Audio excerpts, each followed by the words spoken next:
Welcome to Private Capital Insiders, a podcast brought to you by Private Capital Global, a Spark Group company.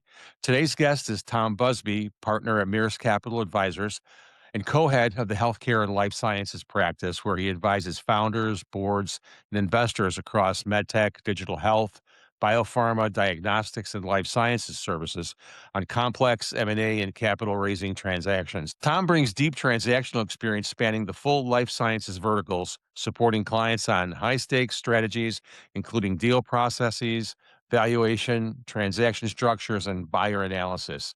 He's a respected industry contributor, published in Medtech Strategist, Life Science Leader, and the Pharma Letter, and serves on the Board of Health Tech Build, a Boston based digital health innovation group, as well as on the external advisory board for the UMass Chan Medical School Bridge Fund. This is Tom's second appearance on Private Capital Insiders. Last time we dug into the medtech opportunity in the middle market. And today we're building on that conversation with a fresh look at the state of private equity, healthcare, and deal making. So let's jump into it with Thom Busby, because smart private capital moves start with insightful conversation. Frank, it's a real pleasure to be here. And I think PCG is doing a real service to the medical device and life sciences industry by putting on such a curated and niche conference. Thanks. Really being able, I think, to cater, as we talked about, to middle market medical device companies and medical device service providers that are doing 10, 20 million plus in revenue, and then have opened opportunities for all sorts of different M&A recaps and growth transactions. And Thom, thank you as well, because I'll just make it known right here that if not for you, I don't think that we would even get to this point. Your inspiration, your insights, and expertise in this sector have been extremely valuable. We're looking forward to partnering with you and doing this upcoming conference and many, many more. So thank you as well.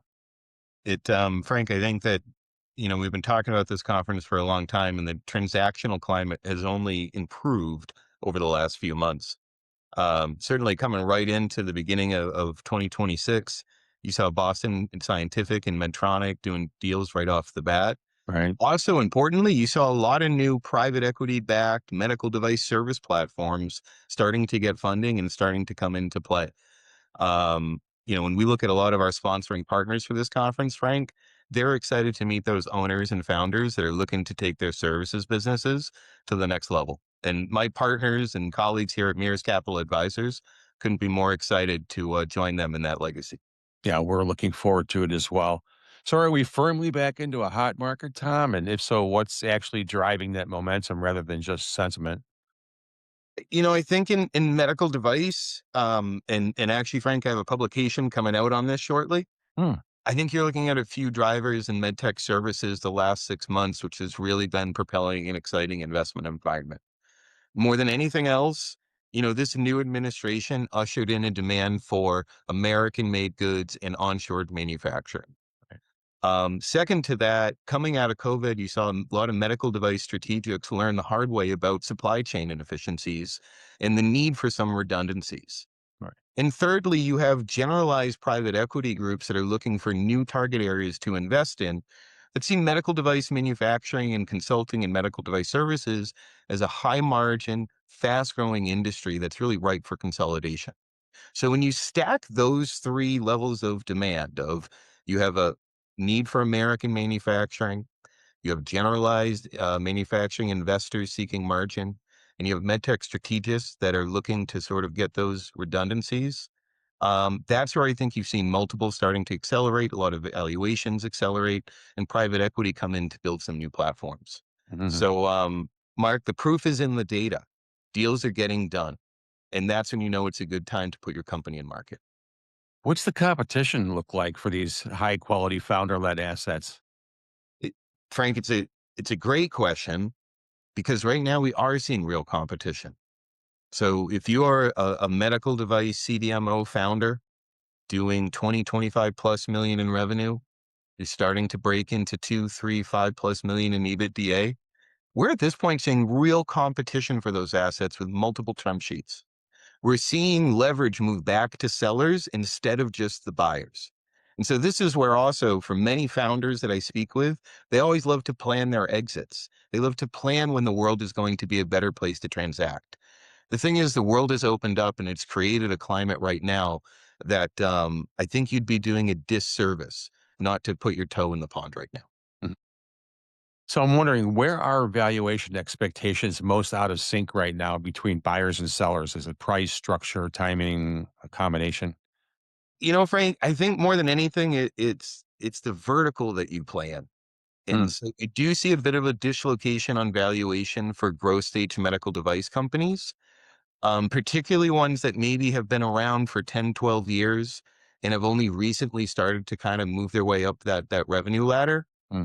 Um, the hard part there is you're looking a lot of dead developmental capital on the cap table. And so their expectations are hard to address when they raise during very frothy and low interest times. Um, where we see a lot of interest, though, is in structure, Frank. And so an opportunity to come together and say, one way that we could bridge the divide is maybe by kind of crafting an earnout that can work for both sides. So buyers want to see sellers take some risk, put their money where their mouth is, and see really the proof in the pudding on the market uptake. Gotcha. It makes perfect sense. So I'm wondering about the middle market and these private equity deal teams who are pursuing medtech platforms or add-ons. Like, what are the most meaningful shifts you're seeing in this buyer behavior, like diligence focus or structuring of the deals in 26 versus the last 2 or 3 years? So it starts with, having a strong quality of earnings, Frank. Do we have financials that provides a nice baseline for everyone to operate on? From there, it turns into what is the quality of the management team to really scale the business? Whether it's an add-on transaction or a platform, IT infrastructure, more and more, Frank, is becoming a hot button issue for private equity investors. Does that company have the required infrastructure to scale that business appropriately? Do they have a sophisticated CRM in place so that they were to bring in a high level executive sales personnel, that that person has the tools that they need to succeed?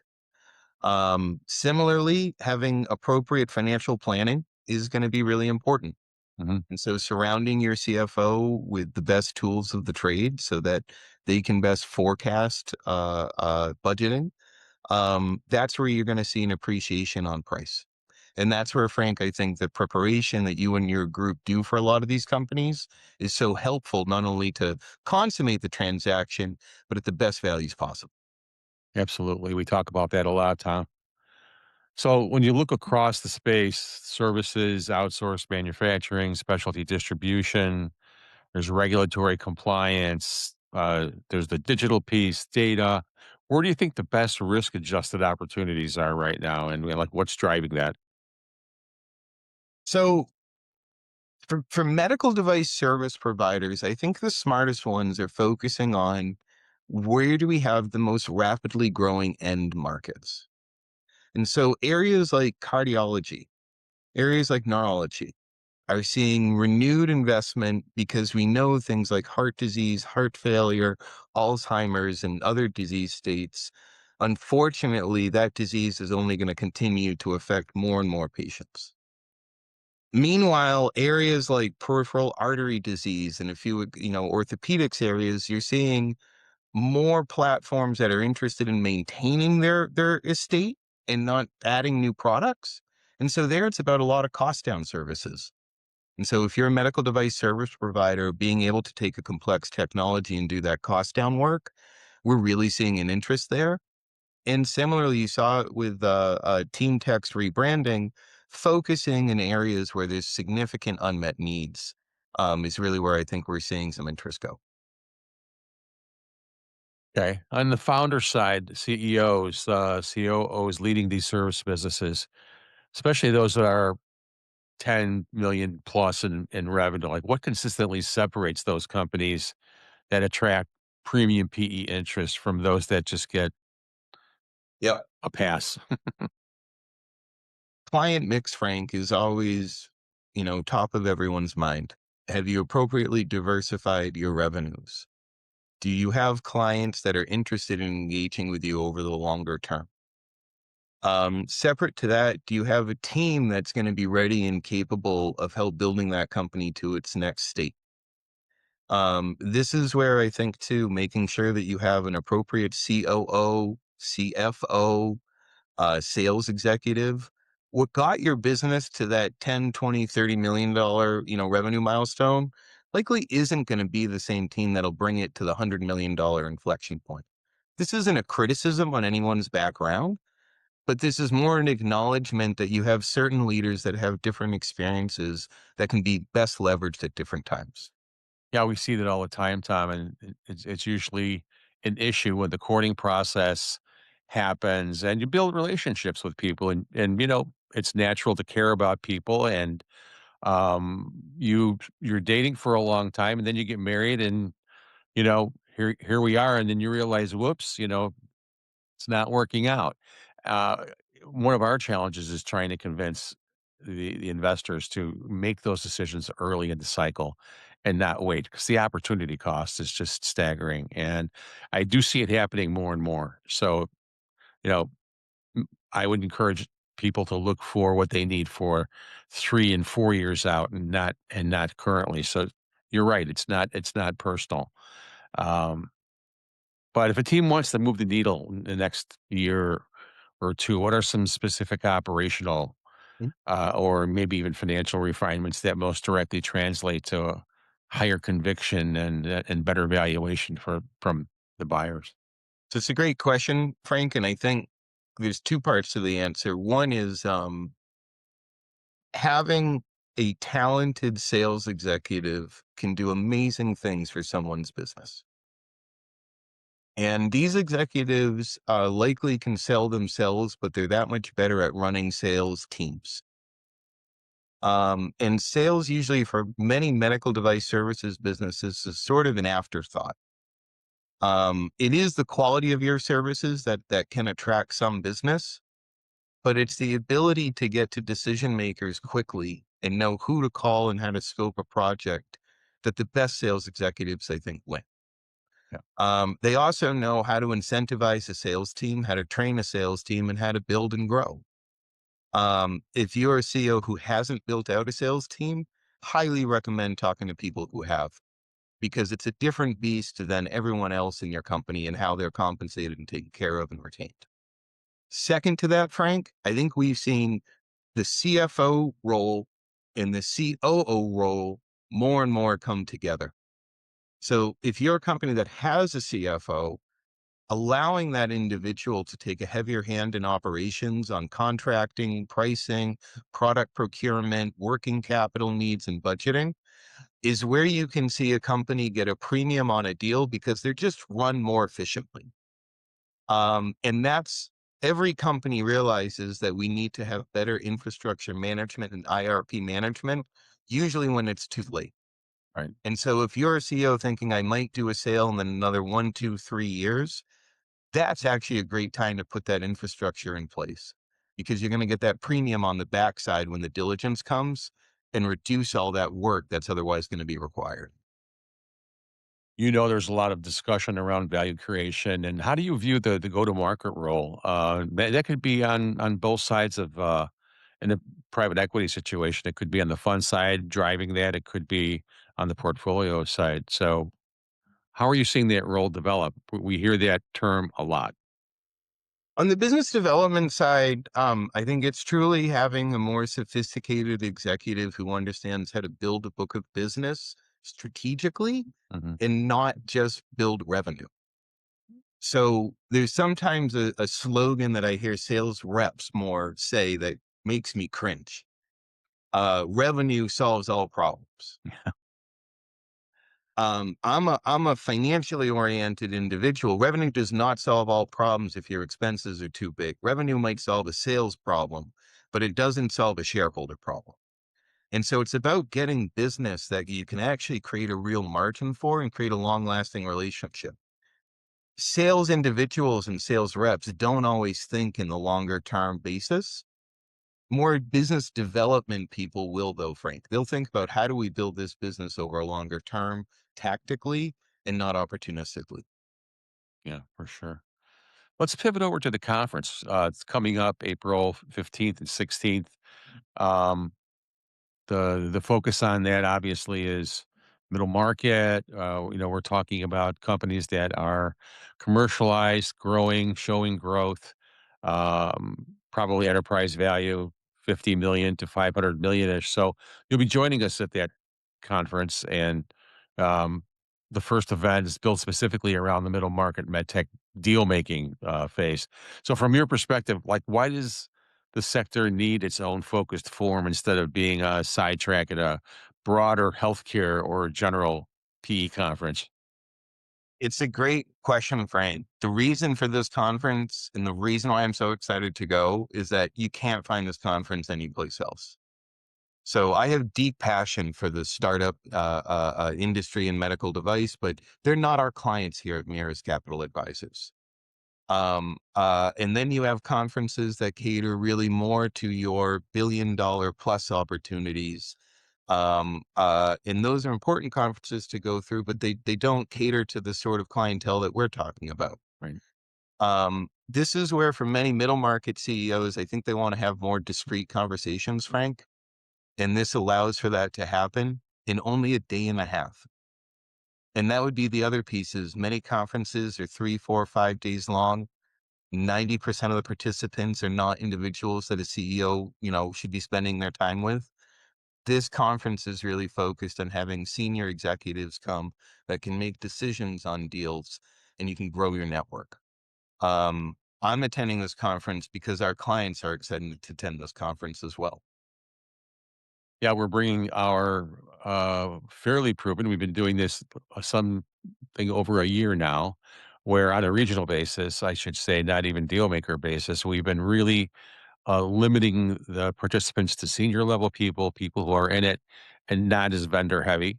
Obviously, we have sponsors, so you really do get an opportunity to have meaningful conversations.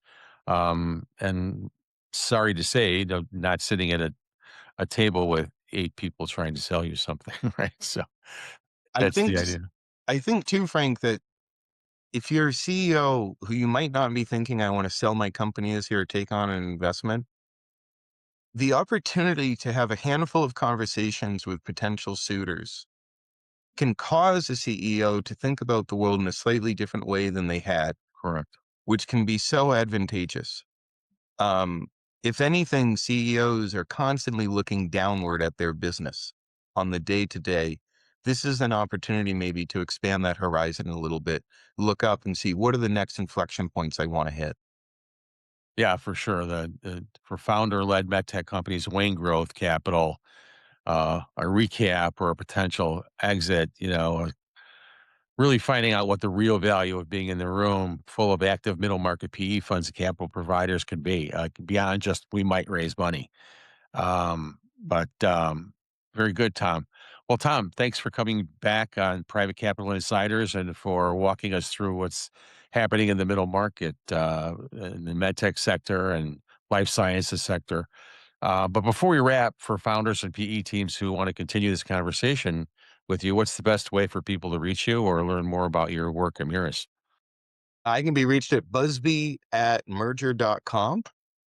We just revamped our website, Frank, merger.com. At Mirrors Capital, we've been serving clients for nearly 40 years and couldn't be more excited for the next 40. Really looking forward to connecting with a lot of companies and investors out there, Frank. Great. And for those of you listening who are leading PE deal teams or founder-led companies in that 50 to $500 million enterprise value range, roughly, we'd love to see you at the MedTech Capital Connect Dealmaker Summit in Boston. It's a curated room of active private equity funds, strategics, operators who are actually getting deals done in this space, and you can learn more and request invitations at privatecapitalglobal.com. And as always, smart private capital moves start with insightful conversation. So thanks for listening and see you next time. See you, Frank.